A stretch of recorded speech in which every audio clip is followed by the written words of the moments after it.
oficialmente la campaña electoral. Y para eso nos acompaña en nuestra mesa de análisis el señor Sergio Araya, analista político, quien está vía virtual. Don Sergio, muy buenas noches, muchas gracias por acompañarnos. Buenas noches a ustedes y a la gente que sigue el noticiero a través de las distintas plataformas.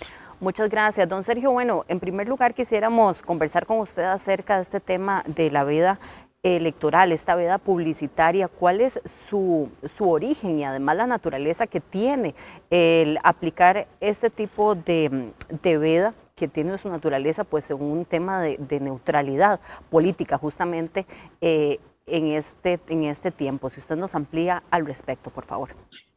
Sí, esto inclusive encuentra su origen en el artículo 95, inciso 3 de la Constitución Política, que señala, y lo voy a leer textualmente ese inciso, que se busca que el proceso electoral se desarrolle con garantías efectivas de libertad, orden, pureza e imparcialidad por parte de las autoridades gubernativas.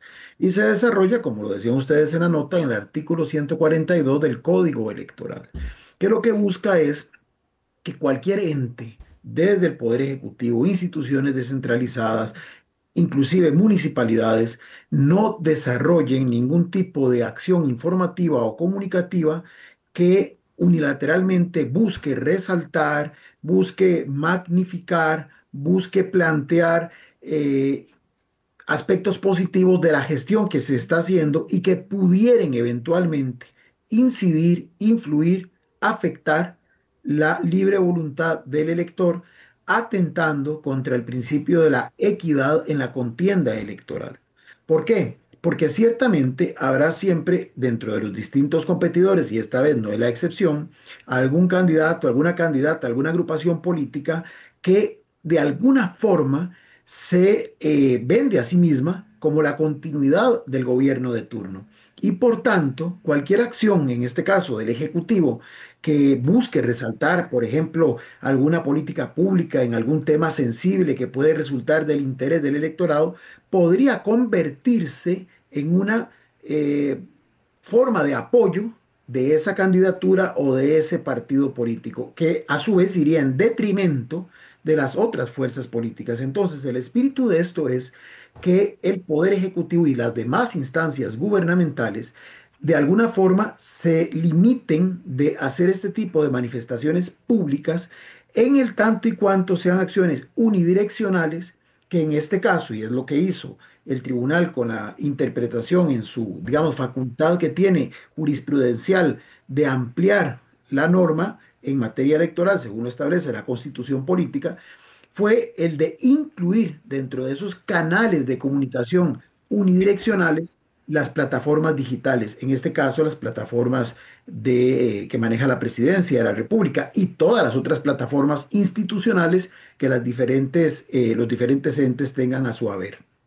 Don Sergio, ¿y cuál es el análisis que usted hace en cuanto a la decisión que ha tomado Presidencia de ya el miércoles han anunciado, y lo hicieron así ayer en la cadena usual de los domingos, anunciar que la del miércoles será la ya muy tradicional, podríamos decir, conferencia posterior al Consejo de Gobierno de los miércoles? ¿Es esto parte, considera usted, de la narrativa que ha venido construyendo el Ejecutivo y particularmente el presidente Rodrigo Chávez Robles en cuanto a tener ahora la posibilidad incluso de seguir culpando al Tribunal Supremo de Elecciones, esto a pesar de que el ente electoral ha sido claro en que se pueden seguir haciendo las conferencias de prensa, que no hay ningún problema con eso, que el tema está en transmitirla por esas vías digitales oficiales y que los medios de comunicación pues replicarán y emitirán los mensajes que así se consideren?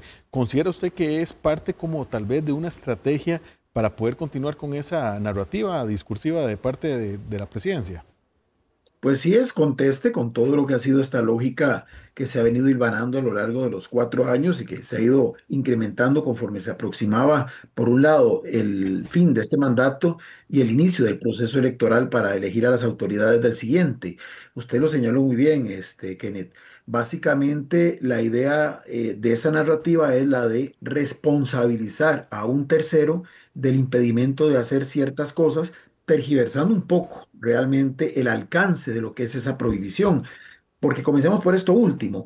Las conferencias de prensa se pueden seguir haciendo, pero no difundiendo por esos canales unidireccionales, sino que al estilo tal vez más tradicional, lo que los medios recojan de esas conferencias es lo que se puede difundir mediante el pautaje que hagan los propios medios conforme a su línea editorial. Eh, Ciertamente, y eso también hay que entenderlo, este gobierno ha construido una imagen y un posicionamiento muy favorable hacia la figura del presidente, especialmente utilizando estas vías digitales, ¿verdad? Que son totalmente controladas por el emisor, en este caso por el área de comunicación del gobierno, y evidentemente es un elemento que lo va a debilitar en los próximos meses. Pero ciertamente esa narrativa lo que busca es cuestionar, en este caso, al órgano electoral, como en su momento se ha cuestionado a la Contraloría, como en su momento se ha cuestionado a la ARECEP, como en su momento se ha cuestionado en diferentes ocasiones a la Asamblea Legislativa, a la Corte Suprema de Justicia, y en este caso, pues, tal vez afectando un tema hipersensible, porque un pilar de la democracia costarricense, así reconocido a nivel mundial, es justamente el organismo electoral que tenemos. Hay otros organismos electorales en la región que lamentablemente distan mucho de tener esa hoja límpida, esa hoja, digamos, totalmente perfecta en ese sentido de transparencia, de balance, de objetividad que tiene el Tribunal Supremo de Elecciones. Y en este caso, el cuestionar las motivaciones que puede tener el tribunal, que básicamente lo que hace es cumplir con lo que el mandato constitucional y legal le obligan a hacer, tiene un efecto a posteriori que puede resultar sumamente peligroso. ¿Por qué? Porque hasta el día de hoy, ganadores y perdedores de los distintos comicios que se han desarrollado desde que se instaló el Tribunal Supremo de Elecciones en la Constitución del 49 a la fecha, han reconocido sin dilación el resultado electoral. No ha habido cuestionamiento al resultado electoral, lo que en la práctica significa una aceptación de ese árbitro que ha regulado los procesos electorales. Y eso ha sido un pilar fundamental de nuestra democracia política y electoral que nos ha distinguido del resto o de muchos de los demás países de la región. Comenzar a cuestionar al órgano electoral en un tema que además, reitero, está establecido por norma constitucional y legal, puede generar ese riesgo de que en una elección reñida, en una elección, digamos, en la que pueda haber un resultado estrecho, alguno intentare a partir de ese proceso de desgaste en la imagen, en la reputación institucional, comenzar a valorar la posibilidad de cuestionar el resultado electoral.